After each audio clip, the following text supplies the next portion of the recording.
आज की कहानी है शेर, चूहा और कालिया सांप की। एक बार की बात है, घने जंगल के बीच एक विशाल पेड़ के नीचे एक शेर जिसका नाम वीर सिंह था, आराम से सो रहा था।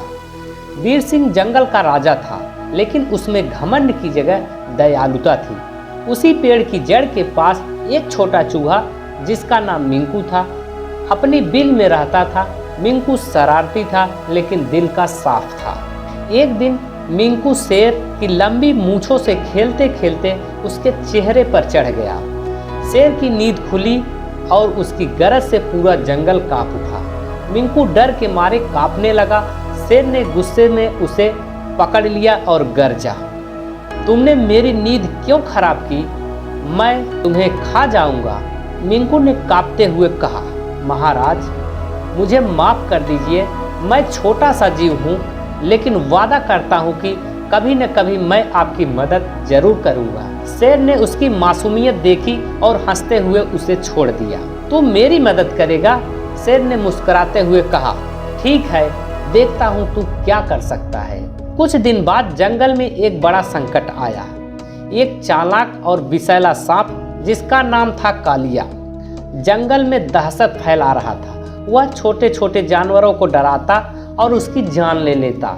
जंगल के सभी जानवर परेशान थे, लेकिन कोई भी कालिया का सामना करने की हिम्मत नहीं कर पा रहा था। एक रात वीर सिंह पानी पीने नदी के किनारे गया था।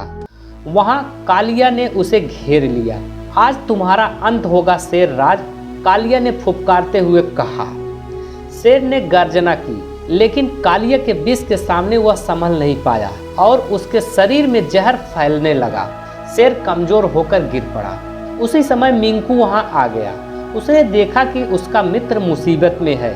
मिंकू ने बिना देर किए एक योजना बनाई। वह चुपके से कालिया के पीछे गया और उसके सिर पर जोर से काटा।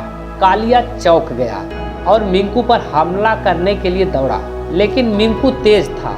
वह कालिया को घने झाड़ियों की ओर ले गया, जहां कांटों की भरमार थी। झाड़ियों में दौड़ते हुए कालिया का शरीर कांटों से लहूलुहान हो गया। उसका ध्यान मिंकू पर था और इसी दौरान वीर सिंह ने अपनी बची हुई ताकत जुटाकर जोर से गर्जना की। कालिया डर कर भागने लगा। वीर सिंह अब भी जहर से जूझ रहा था। मिंकू ने तुरंत पास के जंगल से जाने माने हकीम पक्षी उल्लू बाबा को बुलाया। उल्लू बाबा ने अपनी जड़ी बूटियों से वीर सिंह का इलाज किया। महाराज, आपको बचाने वाला आपका यह छोटा मित्र है, उल्लू बाबा ने मुस्कुराते हुए कहा। वीर सिंह ने मिंकू की तरफ देखा और उसकी आंखों में कृतज्ञता थी। उस दिन के बाद शेर और चूहा गहरे मित्र बन गए। जंगल के सभी जानवरों ने मिलकर कालिया को हमेशा के लिए जंगल छोड़ने को मजबूर कर दिया। वीर सिंह ने मिंकू को जंगल का संरक्षक घोषित किया और यह संदेश दिया कि चाहे कोई भी कितना छोटा क्यों न हो, कि उसकी हिम्मत और चतुराई बड़े से बड़े खतरों को मात दे सकती है।